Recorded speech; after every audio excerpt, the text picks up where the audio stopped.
Al-Bara ibn Malik al-Ansari.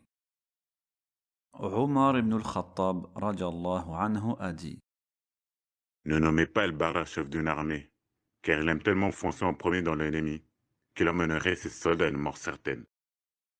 Al-Bara ne prenait guère soin de son apparence. Il avait les cheveux ébouriffés et les vêtements couverts de poussière. Il était maigre, il n'avait que la peau sur les os. On le remarquait à peine. Et quand on le voyait, on ne s'attardait pas à le regarder. Il était tout à fait banal. Et pourtant, ce jeune homme négligé avait tué à lui seul 100 ennemis en duel, et ceci sans compter ceux qu'il a tués lors des batailles. Il était fort, courageux, ne tournait jamais les talons devant l'ennemi, à tel point que Omar ibn al-Khattab, radiallahu anhu, le calife, avait écrit ceci à tous les gouverneurs au sujet d'Al-Bara. Ne nommez pas El-Bara chef d'une armée, car il aime tellement foncer en premier dans l'ennemi qu'il emmènerait ses soldats à une mort certaine. Tel était Al-Bara ibn Malik al-Ansari, le frère d'Anas ibn Malik al-Ansari, serviteur du prophète, sallallahu alayhi wa sallam. Si je devais détailler ces faits d'armes, il me faudrait plus d'un livre. C'est pour cette raison que j'ai décidé de ne raconter qu'une histoire. Elle suffira à vous faire comprendre qui était Al-Bara. Cette histoire débute quelques heures après la mort de notre noble prophète, sallallahu alayhi wa sallam, à un moment où les tribus arabes quittaient l'islam en masse, tout comme elles étaient rentrées en masse, à tel point qu'il ne restait, parmi les gens attachés à l'islam, que les gens de la Mecque, Médine, Taïf, ainsi que des groupes parsemés par-ci par-là, ceux dont Allah avait raffermi le cœur sur la foi.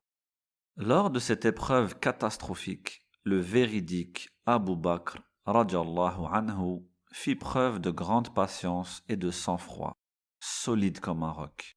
Il choisit parmi les émigrés et les Ansar 11 troupes. À la tête de chaque troupe, un chef avec un étendard. Il les envoya chacun vers des tribus différentes afin de ramener à la guidée les apostats et d'appliquer la sentence de l'épée à ceux qui persisteraient dans leur mécréance. La tribu la plus hostile et nombreuse était la tribu de Banu Hanifa, avec à leur tête Moussaïlima l'imposteur. Il prétendait la prophétie après Mohammed, sallallahu alayhi wa sallam. Moussaïlima l'imposteur réunit autour de lui 40 000 soldats, choisis parmi les plus belliqueux. La plupart d'entre eux suivirent Moussaïlima par appartenance à sa tribu et non pas par foi en son message. Certains disaient: je témoigne que Moussaïlima est un imposteur et Mohammed est véridique. Cependant, un mensonge venant des nôtres nous est préférable à une vérité venant de notre ennemi.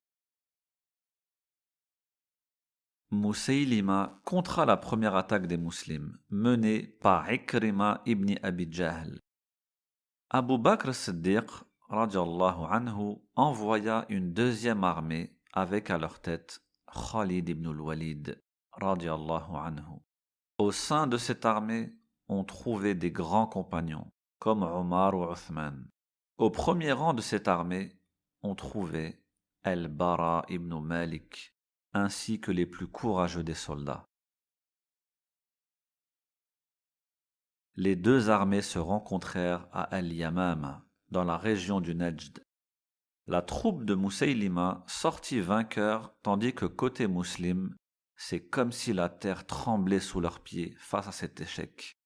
Suite à cela, ils ont commencé à battre en retraite. La troupe de Moussaïlima lança l'attaque vers les musulmans au point d'atteindre le campement de leur chef, Khalid ibn al-Walid, et de le démonter. Ils étaient sur le point de tuer son épouse, mais l'un d'eux la reconnut et les empêcha de la tuer, car elle faisait partie de ses proches. Les musulmans ressentirent un effroi terrible suite à cette attaque surprise. Ils s'imaginèrent l'islam tomber face à Moussaïlima l'imposteur, et que plus personne n'adorerait Allah le Très-Haut sans lui associer dans la péninsule arabique. Khalid inspecta son armée et décida de les réorganiser. Il regroupa entre eux les émigrés, puis les Ansar, puis les soldats venant des campagnes. Plus encore, dans chaque groupe, il les réunit en fonction de leur lignée, de sorte que chacun soit avec ceux avec qui il partage les liens du sang. Tout cela dans le but de voir d'où venait la faiblesse et quel côté l'ennemi choisit à attaquer. Les deux armées se font face. Les musulmans se préparèrent à un combat comme jamais vu auparavant. L'armée de Musaylima était fermement installée sur le vaste champ de bataille, prêt à en découdre, ne se souciant en aucun cas du grand nombre de morts parmi eux. Les musulmans multiplièrent les actes sortant de l'ordinaire, en si grand nombre que l'on pourrait remplir de nombreux volumes de poèmes afin de les relater. Prenez l'exemple de Thabit ibn Qais, le porteur de l'étendard des Ansar. Il se parfuma du parfum que l'on met aux défunts, utilisa ses vêtements pour en faire un linceul et creusa un trou lui-même avant de s'ensevelir jusqu'à la moitié des tibias. Il n'était pas question de faire machine arrière, la victoire ou le martyre. Il combattit ainsi jusqu'à son dernier souffle et mourut martyr. Voyons également Zayd ibn al-Khattab, le frère de Omar, qui motivait ses soldats en criant « Oh mes frères, soyez fermes, frappez l'ennemi et continuez d'aller de l'avant. Oh mes frères, je jure par Allah que je ne dirai plus un mot jusqu'à ce que Musaylima soit tué, ou bien que je rencontre Allah, mon Créateur. C'est le serment que je fais. » Puis il se lança sur l'armée adverse jusqu'à mourir martyr. Voyons aussi Salim, l'affranchi de Abu Hudhayfa, le porteur de l'étendard des Muhajiroun. Son peuple d'ailleurs craignait qu'il ne soit trop faible et perde ses moyens le moment venu.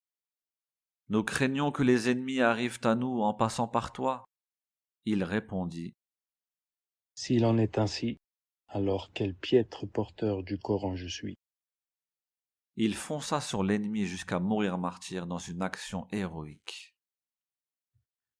Les trois actes braves que l'on vient de citer ne sont rien comparés à ce qu'a fait Al-Bara ibn Malik, qu'Allah l'agrée, ainsi que tous les musulmans.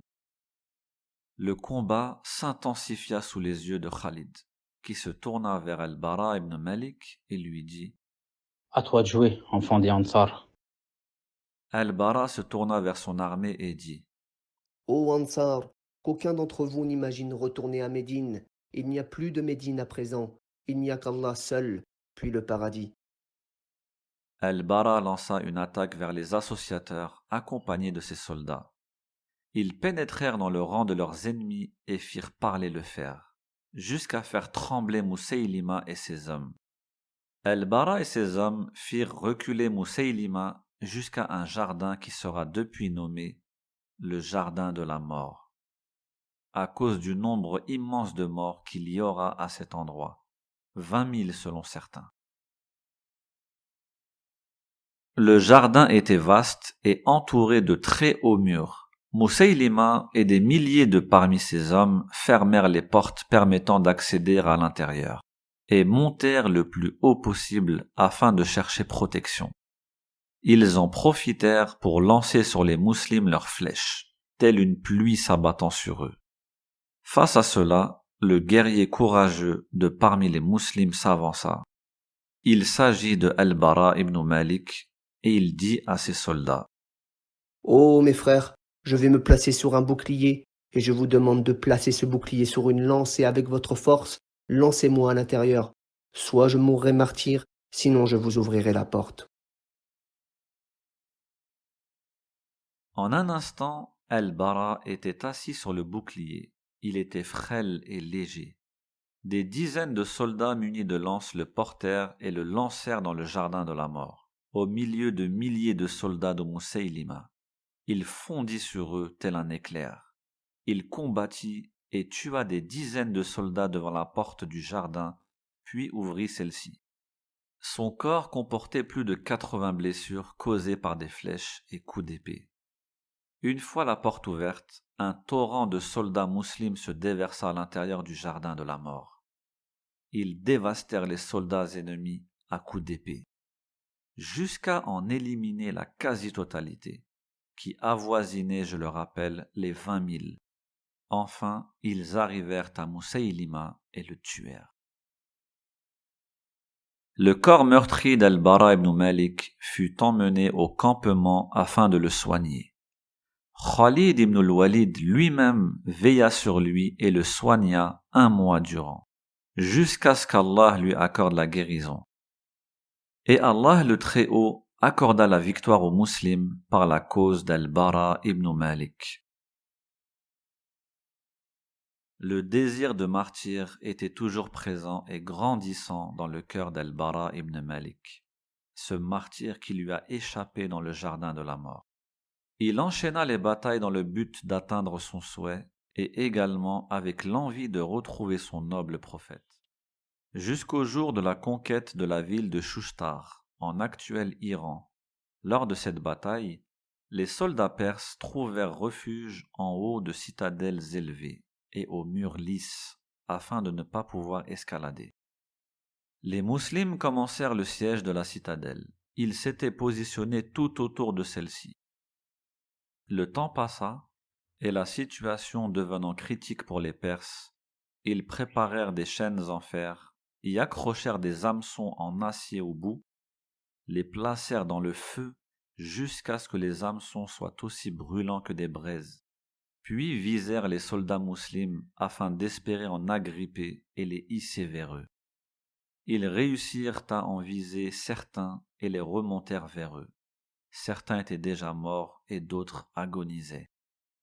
Un de ces hameçons attrapa Anas ibn Malik, le frère d'Al-Bara. Quand il vit cela, il courut vers le mur de la citadelle, le grimpant et agrippa la chaîne en fer qui accrochait son frère Anas. Il attrapa l'hameçon et fit tout son possible pour l'extraire du corps de son frère. La chaîne lui brûlait les mains et une fumée se dégageait d'elle. Mais il ne s'en souciait guère. Il sauva son frère et le libéra. Ils tombèrent tous deux et retournèrent auprès de leur armée. Il n'y avait plus que les os sur sa main. Toute la peau et muscles avaient été brûlés. Lors de cette bataille, Al-Bara invoqua son Seigneur de lui accorder le martyre. Et il fut exaucé, satisfait de retourner vers Allah. Qu'Allah accorde les plus hauts degrés du paradis à Al-Bara ibn Malik et lui accorde la joie de contempler et côtoyer son prophète. Qu'Allah l'agrée.